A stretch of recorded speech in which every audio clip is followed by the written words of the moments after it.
So, live from beautiful Pahrump, Nevada, in Jimmy Lewis World, which is exactly the same as Dirt Bike Test World, which is my office, which is connected to my house, which is right outside. There's dirt bike riding, but there's a pool, and I'm pretty sure we're going to do one of these shows from the pool as soon as I figure out how to hook all this stuff up and not shock myself, which might be kind of fun.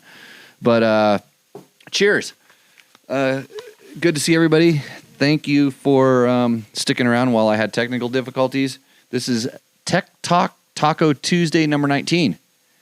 And I said by number 20 I was going to have them up as podcasts, but we'll see how I do with that. I got to go on tour here and do riding demonstrations and things like that, and that means I can't work on technical issues. So tonight I have a lot of stuff to talk about. I got a few little things to complain about, and some new dirt bikes, and a lot of questions. Got some good questions this week. It's actually 2 weeks of questions, since last week I couldn't get my questions because I didn't do any show prep. I went riding. I was actually out doing rally training with Andrew Short and Ricky Brabeck, and those guys, hopefully one of those guys is going to win the Dakar next year. That's my hope. And they're training hard and doing everything they can to make that happen. So, anyways, I will start out with all the stuff I have on my sheet. Then I'll roll into the questions that I find on the computer right here, and then I'll keep complaining after that. So, I don't have a co-host tonight, as you can see. I had a super awesome idea, or I made an offer to a co-host, and he couldn't make it. So, yeah, who wants to sit next to me, right? They ask me good questions, though. I like the co-host when they ask me questions. So, to support Dirt Bike Test, you should buy a T-shirt. You can't get this T-shirt because this is a "fuck you" T-shirt, and I said that properly. It is not available anymore. Dare to keep kids on dirt bikes. That's right. But if you order a T-shirt, you better do it within the next 24 hours or something like that, because the T-shirt shop is going to close for a while I go on tour. Otherwise, you're going to have to put your order on hold, and you're going to be like poor Brian from Achirby's, who ordered some T-shirts, and then I went on vacation, and then I promptly forgot to ship it to him, period. So sorry about that, Brian. I threw an extra sticker in there for you, because that's what we all want in the motorcycle industry, right? So, yeah, top of the hour, or now we're 20 minutes in, I'm sure, 15 in. And follow Dirt Bike Test everywhere. That's important. We need to boost our numbers, because in reality, like when I talk to people about supporting and sponsoring the show, they go, well, you don't really have that many followers, and you don't have that many, look at so-and-so has this many. And it's like, yeah, those guys have a lot, and a lot of the stuff that they put out is like not helping you sell your product, because they're not talking about it, and it's just fun stuff to look at. And so when people are looking at fun stuff and then an ad comes up, they swipe right past it. But when someone like us talks about stuff, the reason you're here is you want to learn and get engaged about motorcycle and motorcycle related products. And so your eyes are also open when we have advertising. And that's why I really like the people that support this show. Currently, we have TM Design Works, who makes awesome chain sliders, chain guides, plastic protection parts, skid plate stuff. Achirby's, everybody knows Achirby's for their plastic. They also have super top secret gear if you know how to get a hold of it. And they make also excellent big gas tanks. And I know Gabe is over in the corner trying to make sure the logo pops up when I say it. He's doing the best that he can. I never tell him how we're going to do this. It's just made very quick. So, and then Kate's Bars. That's why I'm hyper, because I eat Kate's real food. They make the best little granola bars that you've ever had in your life. And I have one right here. And I'm going to eat it like right after I eat my tacos. I didn't have a chance to eat my tacos because I was dealing with technical difficulties. So the new Kawasaki's are in. You got it, Gabe? You're trying, right? Click, click, click. For us in our world, everybody's talking about the KX250F because that's a motocross bike, but The bike that I'm really surprised at, not too surprised, but I'm surprised that it's out there, is the KLX 300R. This is a all-new bike. It's actually an old bike that they brought back, but they brought it back kind of in a new form. Electric start.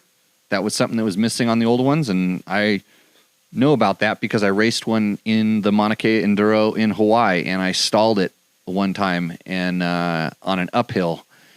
And I couldn't turn the bike around to bump start it because that would have been the easiest thing to do, but kicking that thing for a while. And I also raced one in the Incas Rally. Yeah, I won the Incas Rally on a KLX 300. So it was a team rally. I was teamed with Arnoldo Nicoli, and he was riding a KTM 350 four-stroke at the time. But so I have a lot of experience on these bikes, fond of them. For a light, nimble four-stroke, they were kind of like Honda had the XR 400, which was supposed to be light, but in the grand scheme of things, it wasn't. And Kawasaki had this KLX 300 that was actually pretty light and agile. It didn't make the same torque as the Honda 400, but I think when you got it revving, it worked really well. So this one is a EPA emissions compliant bike. They've done that through fuel injection. And there's also a catalyst in the muffler, so very similar to what Honda is doing with their 450L, and you're going to see a lot more of this in the future because of the more stringent emissions regulations. And even in California, there was kind of the fear of them going to a very strict evaporative emissions things, and you'll see this on the KLX 230. The California one actually has a steel gas tank with the locking gas cap. It's the same as the dual sport one because that's how stringent that kind of stuff was getting. But I think Kawasaki has found a really nice niche in the market that's not served right now. It'll be interesting to ride it to see how they set it up. If they set the suspension up, on the semi-aggressive side, this could be a really fun bike. If it's not a mushy trail bike, it could do really well. It's got basically, older generation KX style suspension on it. We don't know exactly who makes it. I don't know if it's Kayaba.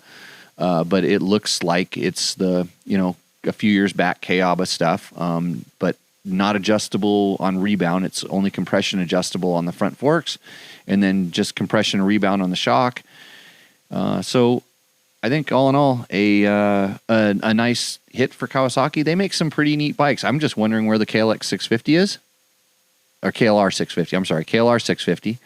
Because that has kind of disappeared from the lineup, and we're waiting for the replacement for that. And everybody was going, where's the KLX 450, KX 450L, or, whatever that one is. That was kind of a lot of the questions we got, and of course we are not seeing that. So this is kind of it's the way they're placing it, it's a gap between a trail bike and a full-on competition motocross bike. So really a high-level trail bike is what this thing should pan out to be. And then the KX250F this year gets basically an all-new motor, or really an all-new top end. I think the bottom end is the same, and probably the biggest thing everybody's missing on that is no electric start. That's probably coming soon. They're probably going to redesign the bottom end, but they wanted to get some time with this top end, and they did an all-new head that has the finger follower head, very similar to the 450. They changed the bore and stroke, and so you're going to have a new motor because in the shootouts and in the comparisons and, of course, the highest level racing, they've been hurting for power. And the race teams know how to get it. You can just watch any national and see some of the riders pulling the whole shots. And this will make it easier, especially for, it'll probably be easier for a regular guy to have really good power. You won't have to do super crazy stuff like they have to do to the current bike to get the maximum amount of power out of it. And then they switched to Kayaba suspension. They went from the Showa, I think it was the SSF, the single spring fork, and now they're back to a normal fork, which is very similar to what the Yamahas run. And so Kayaba front and rear suspension, and that'll be an interesting bike to ride in the very competitive 250 motocross class. And then we have the other bike that we will talk about quickly is the KLX 230, which is available as a dual sport bike. And I think Gabe even has a photo of it. It's not pretty. It looks like a trail bike. Then the one we're looking at on the screen is a dual sport bike. So it's available as a dual sport bike. And this is a great entry level bike. They're excited about this because they sell a lot of these things. And it's the kind of bike you'd see on the back of a bumper of a motorhome. It's the kind of bike that you would see your mom putt-putting around on, and maybe someone that just gets into it. So that's the new Kawasaki's. If you have any questions, I will go ahead and try to post or ping through the answers and stuff like that, and we will see what to do. I see one question here. How do I buy a shirt like the one your guest on your left is wearing? Those ones are not available. Those are the official Dirt Bike Test staff, test rider, bike washer, pick up my bike and deliver it someplace guy shirt. So you have to earn those. You can't buy those shirts. And so it's, and then you have to give them back to us because we burn them after you wear them out a little bit. So it's, they're kind of trendy and cool. So you can't have that one. Okay. Some questions. I know what I was going to tell you about. I remember a couple weeks back, I did a show with George from ESP Suspension, and he worked on our CR450X suspension. I've got a fair amount of time on that stuff now, and I will tell you that he did an excellent job. He got me that like a little bit of extra initial comfort and better bottoming resistance, more progressive feel, kind of what I seem like I always want when I'm asking for suspension help, or it's either really good on one end or the other, and then we kind of fix the one end that isn't right. But he got it more compliant, more bump compliant on the small stuff, so in the rocks and the technical things, and then even gave it more bottoming resistance for when we're going fast out in the desert. So a really good setup for, I would say, an average guy. Because I rode the Pro Circuit suspension on the Honda race bike, the one that won the Mint 400, and that was a very stiff package, had really good bottoming resistance, and I feel like I've got that on mine, but it didn't have the little bump compliance, and those guys don't want that because it makes the bike feel a little bit wallowy. And mine initially felt a little bit wallowy, but it was just a few clicks of rebound to kind of slow it down, and I think I stiffened up the compression just a bit. I don't remember which direction I went with it, but I sent him back the little clicks. I think it was 3 clicks here and there, and that thing is dialed. I'm super happy with it. It's way more like the Yamaha WR now in the more technical riding, the slower riding, where that bike had suffered before. So pretty stoked on that. So if you want to talk to George about it, he can dial you in.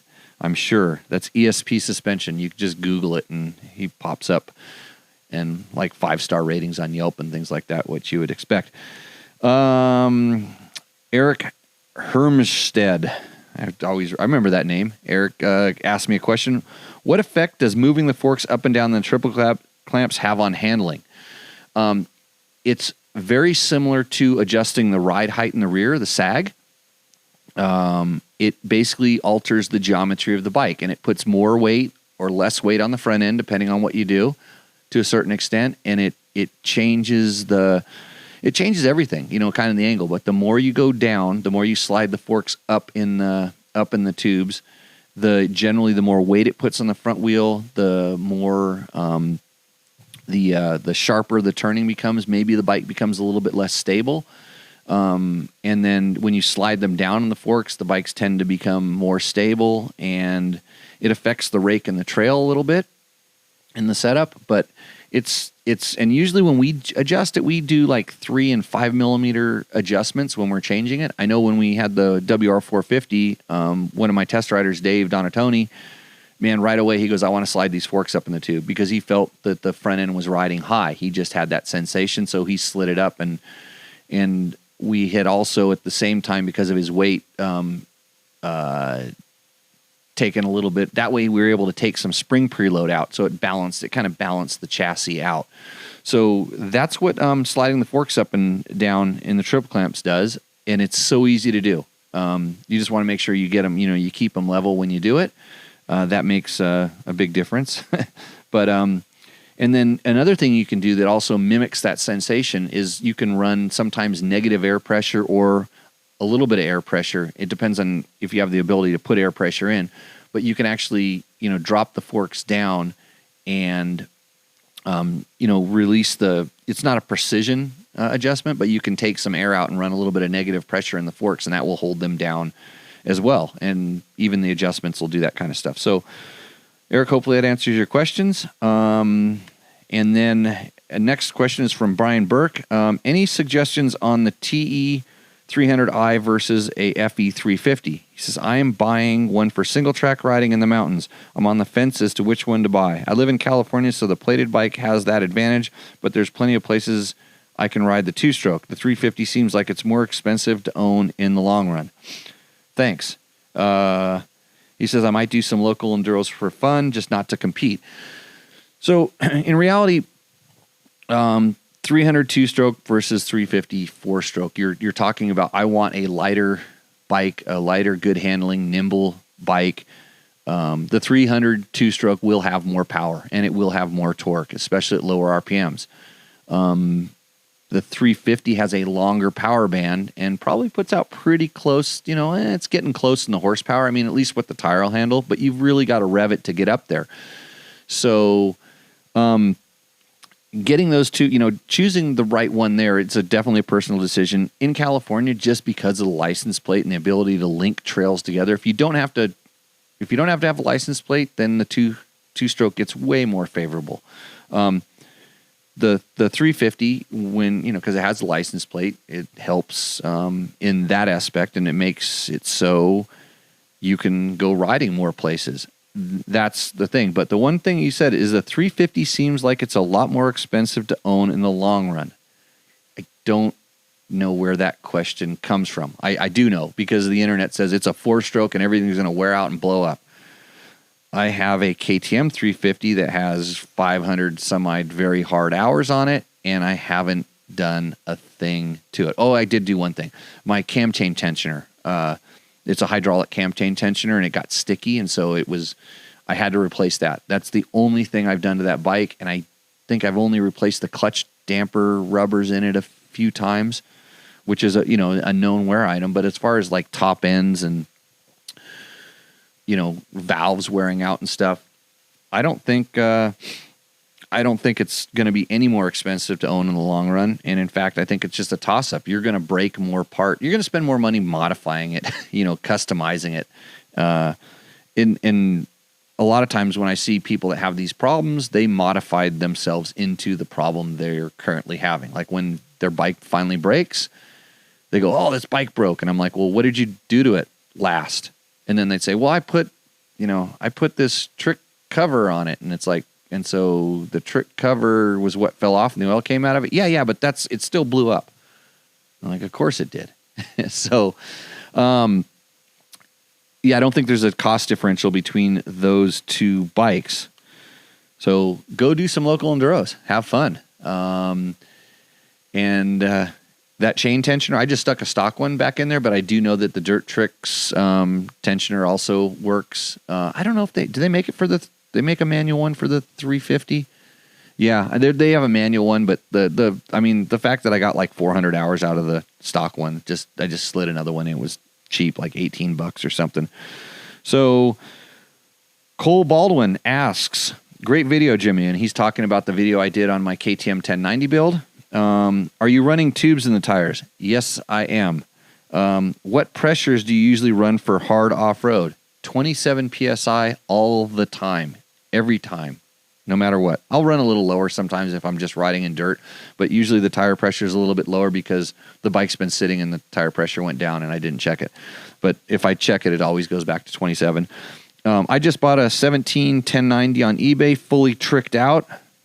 That scares me. So I'm trying to learn everything I can about them. It's fully tricked out. That scares me, but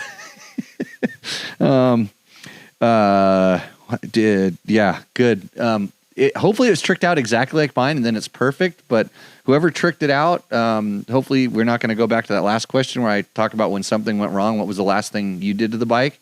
Well, you bought it from a guy that tricked it out. So that's how you start chaining if anything goes wrong. I'm going to race some desert races on it. Call Quinn Cody. Don't email or text or call Jimmy Lewis anymore. Go straight to Quinn Cody. He can help you with this. He's done this before. I've never raced my 1090 that I know of. Wouldn't do that. They're adventure bikes. KTM makes a really nice line of race bikes. Okay. On to a question about the JD jetting tuner. Killer Kella replied, I have the same bike and I'm thinking of also adding this. Have you added it yet? And if so, how's your experience on the 2019? Well, Killer, that was on a 2019 KTM 350 EXC, the video that we shot. And when we talk about it, that was the bike we used it on. It's awesome. Those things are a great addition, especially if you do any further modifications. But even as a solo modification, they're an excellent addition. So don't think about it, just do it. And let's see. KTM 350 EXC video. Jutai. He says, I've been searching YouTube for a while, and you guys seem to be the only guys with enough knowledge to tell what the difference is between this, the KTM 350, and a Husky 350 FE. I know the Husky got linking suspension, but what else? Well, there's a long list. They're mostly the same. As much as KTM and Husky try to stay separate, they're very similar in the big core pieces, like right down to the frame. But once you go to the subframe and the airbox, that's probably the biggest place where the Husky differs besides the linkage suspension. It has a composite subframe and a slightly more restrictive airbox just based on the shapes and stuff. So it doesn't flow as good as the KTM one. I'm not 100% sure why, but that is the case. Then the Husky uses Magura. I believe the Husky uses Magura clutch activation as opposed to Brembo. And I may be 100% off on that, but one's Magura and one's Brembo.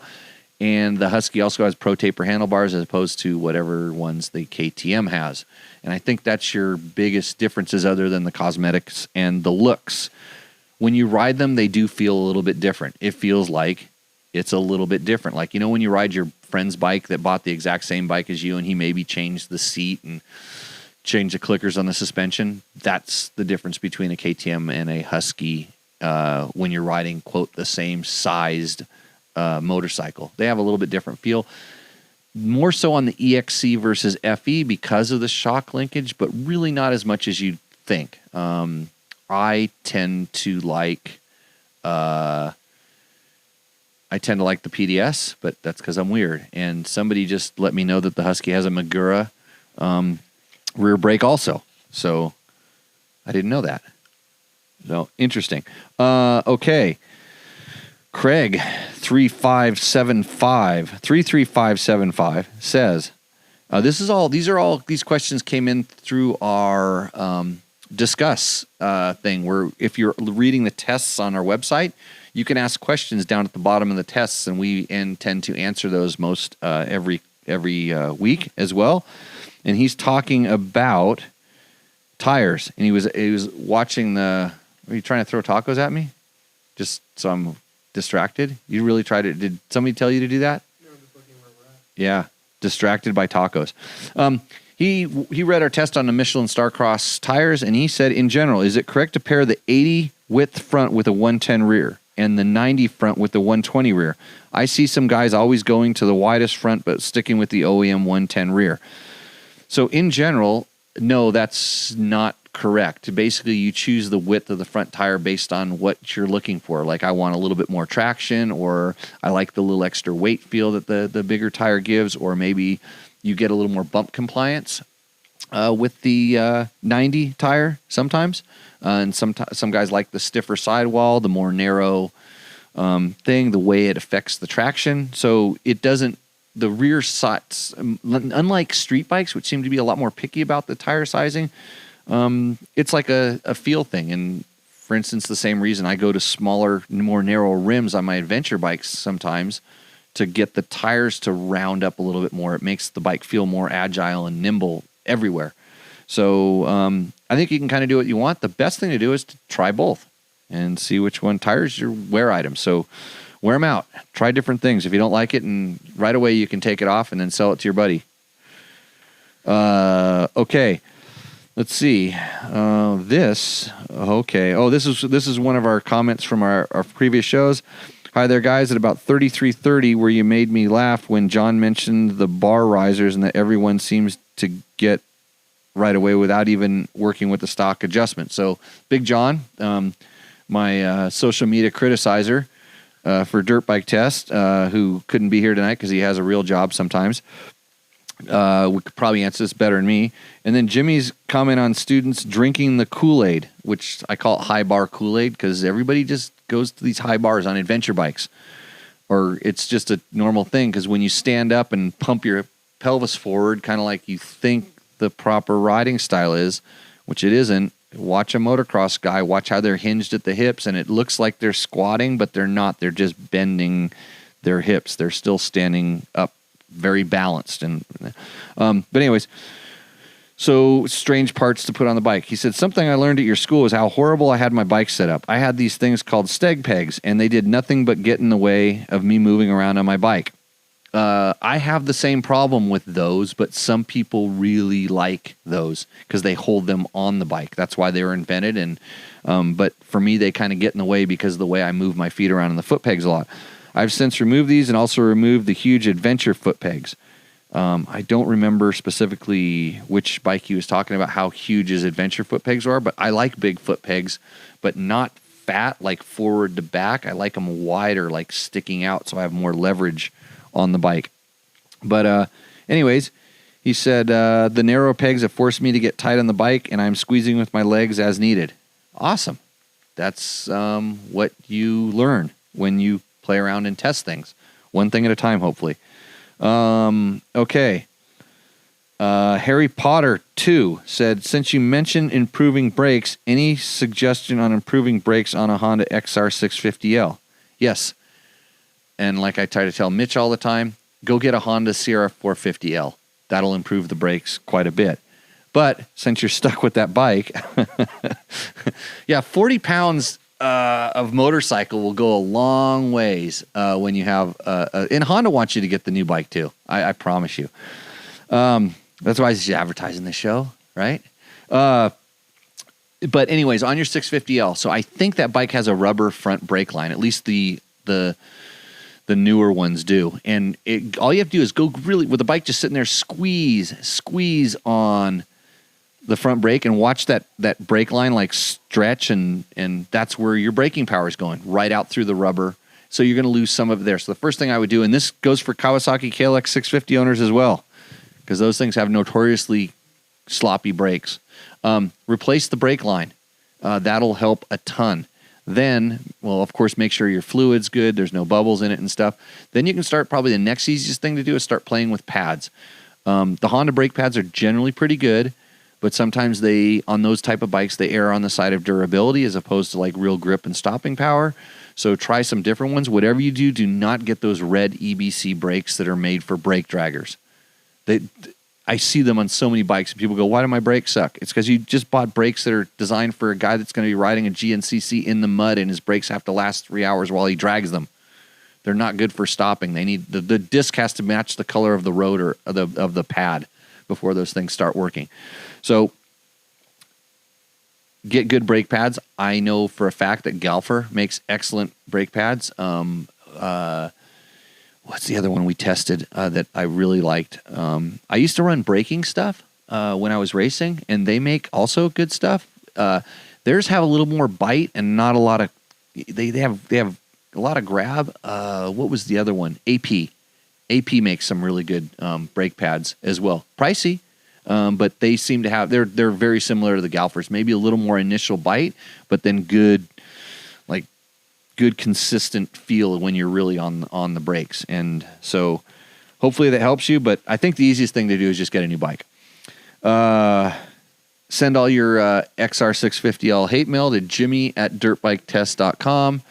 Mark Kapeloff at Baja Diaries will tell you to buy an XR650. So you can listen to him too. I have one of those as well. but I like my Husaberg better. Okay. Any idea? Oh, on the 2020 KTMs, the new ones that have just been released, any idea if the intake still has the reed blocks? This is Harley. I think it's Harley 3. Yeah. Yes, they will still have the reeds in the intake because they need to for sound. Those things really keep the bikes quiet, and I think they make them run very good for the way that most of us ride, which is the first 3/4 of throttle. After that, on the bigger bikes, they can provide some restriction, but when are you really wide open? And so, yes, reeds are still in the 2020 KTMs. So I'm going to scroll over here to the questions. Hey, Morgan, how do you like my hat? I saw you. You like my hat? I put this on there because you shared that. If you were on Dirt Bike Test's Facebook page earlier, you can probably find it on the thing you're doing, but don't close down the video because then you'll lose me. When we put up that thing about two-stroke, the little comic strip about two-stroke, and it shows a bunch of Romans, and there's a bunch of dead people that they've just killed. Comic, by the way. They're all on the ground, and the one asks the other one, he says, how do we know if all these people are dead or they're just faking? And then the next comic thing has the bullet over the thing, and the little guy says to the big guy, he says, just ask them which two-stroke oil they're running. And then the next one, you see all these different two-stroke oil name brands pop up. So, yeah, you really got to follow us on Facebook, too, because we find stuff like that and put it up there. Thanks to, I think it was Glenn that one of our friends put that up there, and I stole it from him. And then Morgan stole it from me, and he was smart enough to even put his logo on it in the middle. So one step better at the social media marketing than me, Morgan. Good job. And the best thing was, so everybody's like spouting out, like all of a sudden, then everybody starts spouting out their favorite two-stroke oils. And I got asked this on the show. See, you guys are doing it live right now. You're like starting to throw numbers around. Like, some clown put Rotella. Does Rotella make two-stroke oil? Is there Rotella two-stroke? It's not a two-stroke oil. That's a diesel. You know what, Rotella guy? Pour it in your gas tank on your two-stroke and run it. See, tell me how that works. You didn't even pay attention to the question. This is how far we've come. People have grown up and never had to mix gas because they've been riding really good four-strokes. That's amazing. You know, it's like twin shock. What? Drum brakes? Huh? Yeah. No power valve on that thing? That's not a two-stroke question. So anyways, wait till I have to work on a carburetor to pull all the Rotella out that fell to the bottom when you poured it in the gas tank, like I just said. Don't do that. That was somebody's defending the guy that said Rotella. Hey, don't worry. There's plenty of dumb people on the internet that will do whatever you say, and I guarantee you after that post went up, 2 guys were probably walking through Walmart, picked up some Rotella and said, man, this is cheap. I'm going to put that in my two-stroke, in my KDX 200. Where's all my KDX 200 buddies? I was going to tell a story about racing a KDX 200 and how I got in trouble.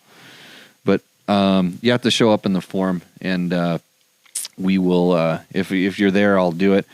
I'm going to rant about something else here. So this is the current state of your motorcycle media. And in particular, George told me not to do this. George said, Jimmy, don't do it because you're going to sound bitter and old and pissed off and vengeful. And you guess what? I am. So you're right. So last week I got an email from someone, and I talked to the guy, so I'm going to let him remain nameless because I appreciated him talking to me. I got an email that said, Dear Jimmy, I am writing an article for Dirt Rider magazine, or not magazine anymore because magazine's gone, but for Dirt Rider about sand riding techniques. And I am reaching out to people that can give me some good information about sand riding. We're doing a story on, I think they were doing something about riding in Utah, and there's some sand dunes in Utah, and so he said, I want to learn about sand riding techniques, and I'm reaching out to maybe you or one of your people can help me get this information. That was the first paragraph. Second paragraph. I am not a rider, nor have I ever ridden motorcycles. So you might have to explain things to me a little bit, but I really would appreciate some expert advice. And I at that point I just slapped myself. I'm like, are you kidding me? Okay. So I'm going, now Dirt Rider is hiring people that are not riders to write stories about how to ride. Okay. See, when I was the editor, I couldn't write, but at least I knew how to ride, and I spoke our language, your language. I could talk dirt bike stuff. And when I saw something come across my desk that I hated to sit at, that was just obvious fluff, BS, crap, I spotted it right away. I mean, I can read a little bit. So I'm like, no, you can't put that in this magazine. That's bullcrap. That's not the right thing. That's why I was the editor, because I understood that kind of stuff. So I asked this. So I got a hold of this guy, and I asked him, and I said, well, good on him for finding me, by the way. And I didn't necessarily say, do you know who I am? Yeah, I used to be the editor of Dirt Rider. So, and he had no idea. He didn't know. I mean, he found me because I search when you do riding schools. I come up as a riding school guy. So, but he was also given my information from his editor. I'm like, who's your editor? Who is the editor of Dirt Rider now? Well, he gave me some gal's name, and she told him to write this story. And I'm like, so I'm going to tell you how I teach riding in sand, which I promise you is completely different than the way everybody else teaches. I do not tell you to get over the back and gas it. If you want to know my tricks for the sand, you got to come talk to me about my school, but it's go slow. It's learn your balance. And so I said, the way I'm going to tell you to ride in the sand is completely different than, the way anybody else would tell you. And so, but you as a journalist that doesn't ride motorcycles or know anything about it, how do you know what I'm telling you is correct versus what everybody else is going to tell you? And I told him this, and I said, and he goes, yeah, he goes, I've been doing a little bit of research, and what you're saying doesn't seem like it's the norm. And I go, it's absolutely not the norm. And so, but how do you, as the editor who's going to tell people, or the writer that's going to tell people how to ride in the sand, how do you know the difference between the right technique and the wrong technique? Because you don't. You're just going on. And how do you know that you didn't get a hold of Jimmy Lewis, who doesn't know the first thing about riding and doesn't know anything about Dirt Rider, and it's like, I just want to get my name in the magazine. Yeah, okay, put it in fourth gear and just gas it. So here's my conundrum is like, I'm pissed. I'm like, is that where this brand has gone down to? Because I put a lot of time and effort into, keeping it where it was, maybe making it better, hopefully. That's why I left. Because they wanted me to do this kind of crap. They wanted me to hire people that didn't have any interest in motorcycles. They wanted to make money. And like, you're not making money in that industry. So these are people that couldn't get a job riding for Popular Mechanics or riding for Cat Fancy or any other thing. They just want to write. And so anyways, I gave this guy, my tips and stuff, thanked him for talking to him, told him some stuff. And then he said, I'd like to use your stuff. So what did he do? He sent, like, the next email that came back from him, he sent me a release, a release that basically said that he could use my name and my likeness for all these advertising things. And I just realized, this is one of these he's a third party person that's trying that now. So now Dirt Riders out there getting free content. Because that's what so this guy's going to write a bunch of ads into it, and I guarantee you that the minute that he would have used my name, the next thing is somebody in his sales department would have called me up and said, "Hey, would you like to advertise your school in this article we're getting published in Dirt Rider?" It's this triangulation. Dirt Rider doesn't want to pay a cent for the content. Some company that's going to try to sell the content, via advertising. There's nobody down there that's doing what they're supposed to be doing because A, they don't pay, B, they don't care what they're putting out. They just want eyeballs on it. And people like me are going to go away because I'm doing this because I like it, but I couldn't afford to do this, what I'm doing right now with Dirt Bike Test. So here's where it all gets funny. We've worked ourselves away, and I understand print going away and stuff like that, but everybody got into this digital advertising and everything was so cheap, and all of a sudden now to get real quality eyeballs, not fluffy eyeballs, it's starting to get a little bit more expensive, and people don't understand that. So that was number one. So now remember who you're reading when you're reading on the internet. That's the same guy that's going to tell you to put Rotella in your 2-stroke because he doesn't know any different, right? Somebody just said it, and that guy knows, so I'm going to, who knows? The guy was making a joke, and all of a sudden it becomes reported on by a journalist. So the other thing is I had another motorcycle media outlet, to remain unnamed, pick up a motorcycle from me the other day.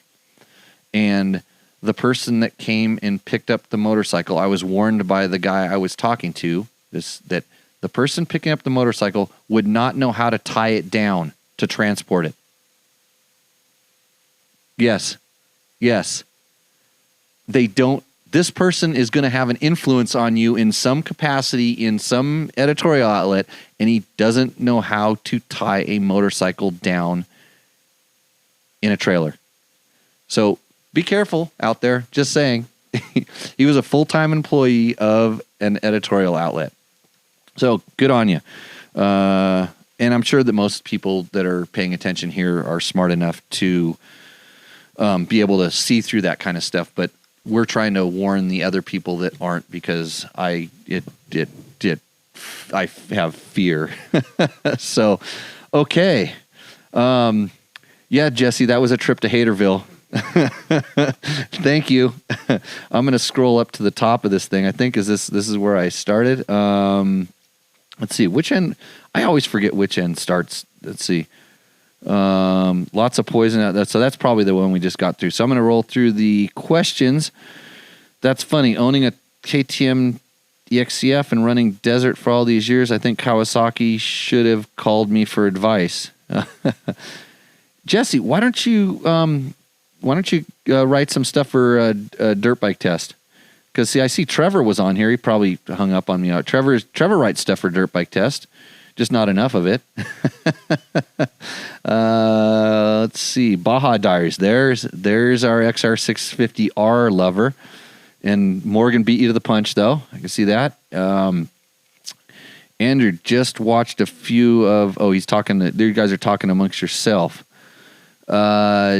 Let's see. Mark has a great laid-back style. Okay, you guys are having your own discussion. I'm getting to the questions. Tacos. That must have been when you threw me the tacos. Somebody put a picture of a taco on the post, and then you slid a taco. If I eat a taco, you know what it's going to sound like in this microphone? It's going to be horrible. Let's see. How many watts does the stator put out on a 2019 KX450? I don't know. Enough to run the fuel injection system and maybe just a little bit more, but not much.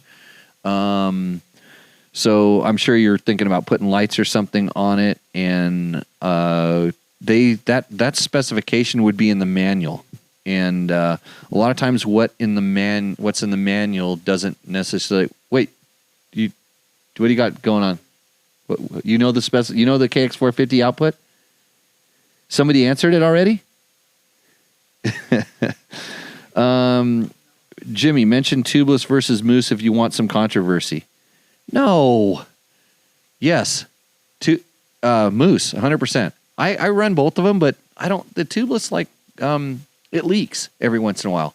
It's just if they sit, they're not that great. If you're doing dual sport with tubeless, and you're like riding on, let's say you're riding on the freeway with the expansion joints and stuff like that. I've actually had my tire slowly over a long period of time lose pressure, from the impacts and stuff. And I was running low pressure, of course. Probably should have pumped it up, but I had plenty of pressure on the outside.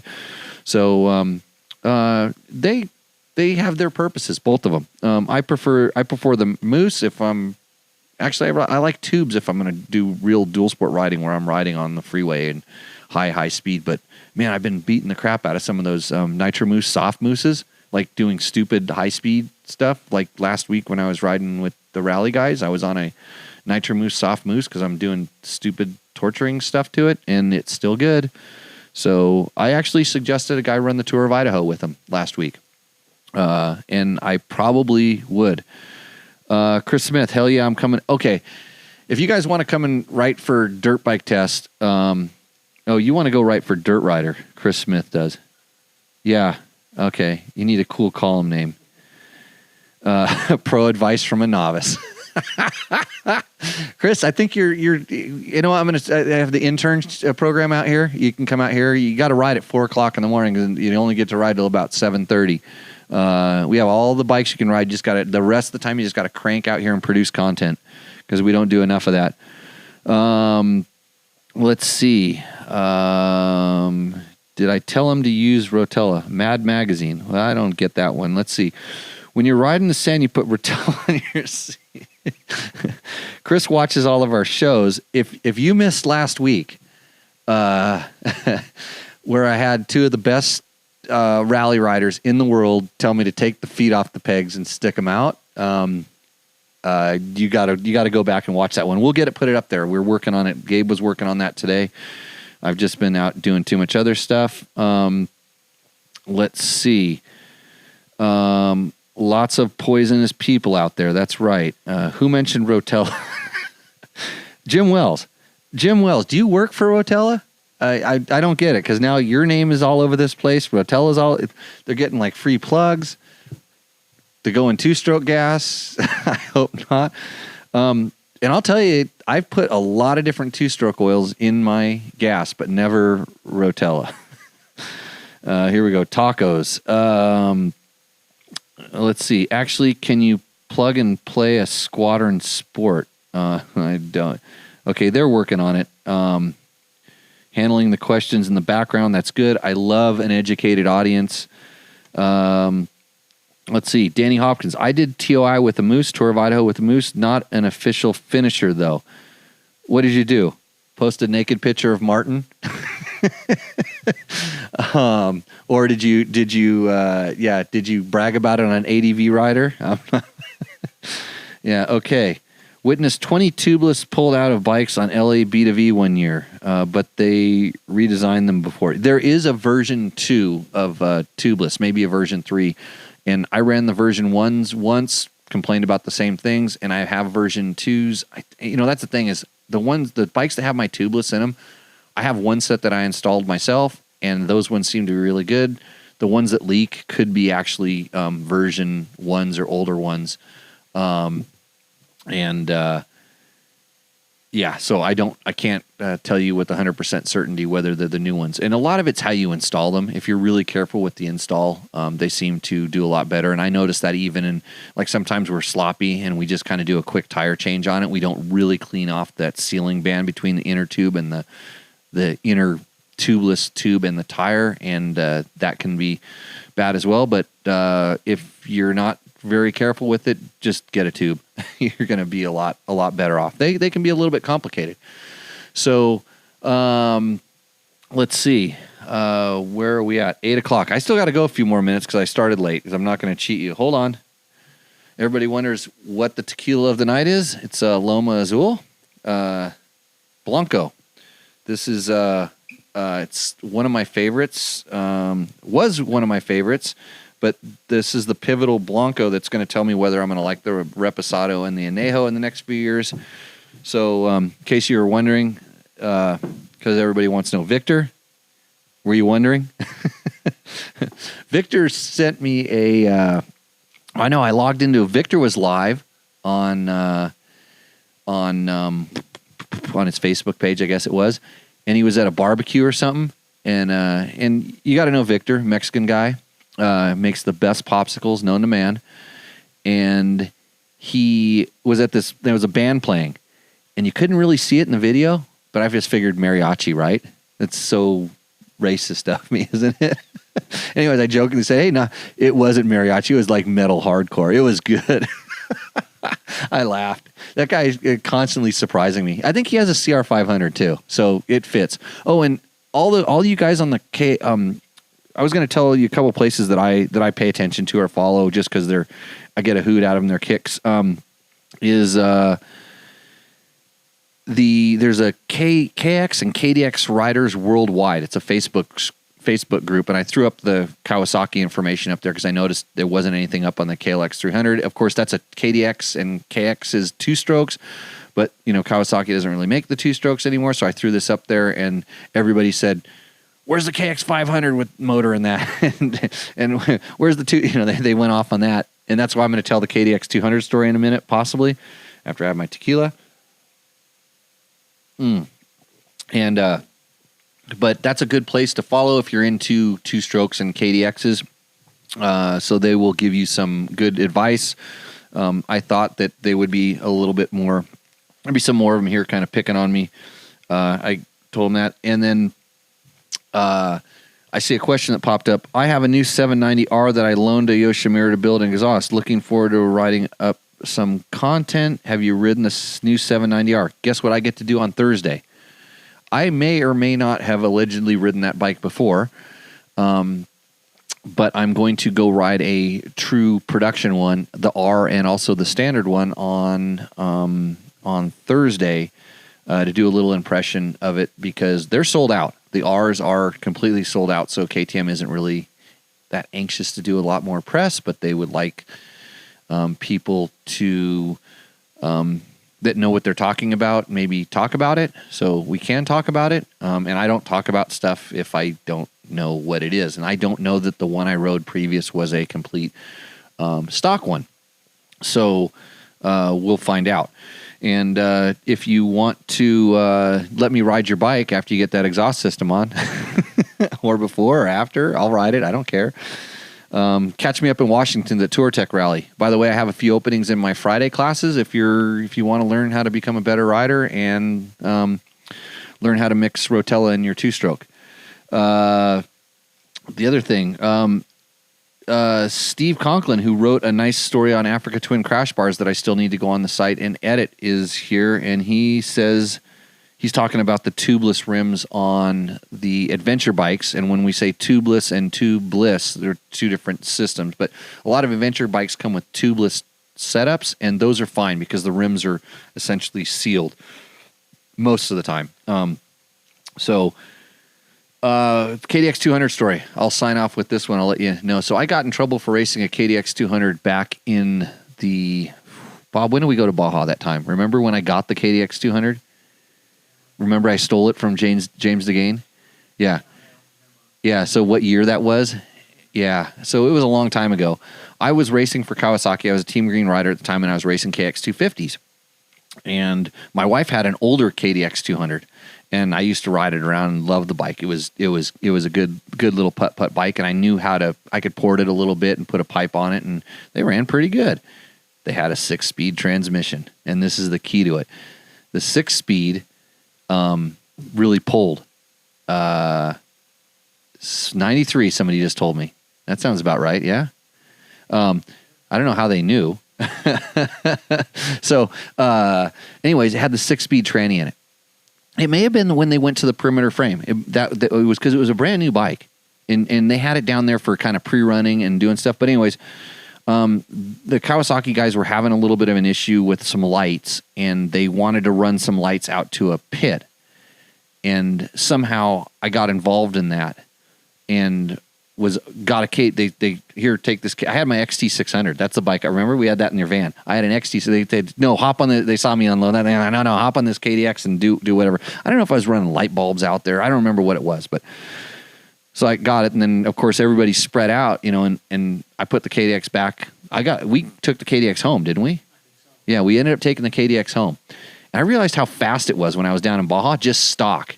It felt like it was top speed, faster than my 250.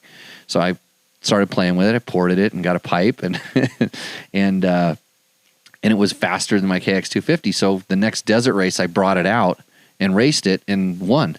I mean, I beat all the guys that I normally beat, and I passed some other guys on roads that I normally wouldn't have been able to pass on roads because we had some long. It was like a hare scrambles. We had some long road sections in it or whatnot, and. So I was allowed to race the KDX and Enduros. That was the one thing. They let me race them in the Enduros. And so the next weekend was an Enduro. I raced it again. And then somebody commented something about how they knew. I just saw it pop up on the screen. But then I did it again. I wanted to race the National Hare and Hound, and I literally showed up with it prepped to race in the National, and that's where the Kawasaki, like James DeGain, who was the kind of the Team Green team manager at the time, he's like, "What are you doing?" He's like, you can't. I think I might have been the number one plate holder at the time from the year previous. And he's like, you cannot race that bike. And he's like, is that my bike?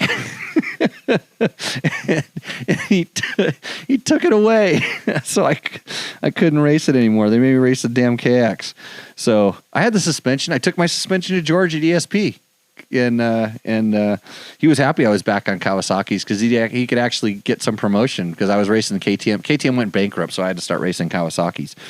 So anyhow, that's how come I wasn't allowed to race a KDX 200, and I actually ended up getting one later on and racing it. But man, there was some pretty cool ones. They used to do the conversions when they were doing some cool stuff with those bikes at the time. But anyways, good times. So let's see if we have any other questions really quick in here. Let's see. What about that? Rescue 3 is supported heavily by Kenda now. What tires for the heavy bikes? What's a heavy bike? If you're talking XR650, the Parker DTs are what you want to run. And let's see, because I raced a KDX that year and we battled all day and night. We did? I was so much faster back then. I was going to say than you, right? What an ass. Let's see, Dean. I know another guy asked a question about, he was asking about changing the gearing on his KTM 500, 19. And I was really surprised by that because they've done a pretty good job with the gearing. And I asked what year, because if it was older than 19, I could see where you would want to change the gearing. But the new ones, the standard gearing is actually pretty good. But if you're riding it back east, like in super tight technical, I could see where you would want to maybe, add a tooth or two to the rear. But for dual sport stuff, I don't want to take those teeth off the rear because fifth gear is already a little bit short in my world. Where I wish it was a little bit longer spread. Sixth gear was a little bit more of an overdrive. It's not nearly as bad as the KTM 350, but for the 500, I think the gearing is actually pretty good. So hopefully that answers the question. And yes, Morgan, no problem wearing the hat. You got to wear a DBT hat at your next show, but you probably don't have one. So you can just write DBT on a white hat, and then you can sell them and make lots of money like I do. That's how I support this whole thing, by selling hats and T-shirts, and you have till tomorrow to order them, or you're going to have to wait a month. So I think with that, we're going to... Wait a minute. Another question popped up. Chance wants to know, does the gear spacing on the YZ450 FX bother you? I've heard a lot of negative feedback on big gaps, specifically 2, 3, and 4 gear. Thanks. Chance, I don't have a big problem with the gear spacing on that bike. I know we rode it back east, and I'm running through my brain. And it's the same. It's the same spacing as on the WR. I think the gearbox is the same, and I don't have a problem with that. I think if you're having a problem with it, you can tune the map, and especially on the new one, I think it's really good because the engine got a little bit better. And I rode an older YZ450 FX not too long ago, and I did notice the gap a little bit on that bike, but on the new one, not so much because the engine is so much more responsive and lively. Okay, yeah, white tape and draw DBT on the hat. That's the answer. Right on, guys. I thank you guys for joining. Tell a friend. Push all the like buttons and the share buttons and the share likes and the thumbs up. I want lots of these. I want these to start flying off the screen. All the stuff that's going to make me be able to do this again next week because I'm hungry and I need another taco. So, somebody said they missed the first part of the show. Can I play it back right now? Nope. You're going to have to see me out on the trail. And with that, we're out. Cheers.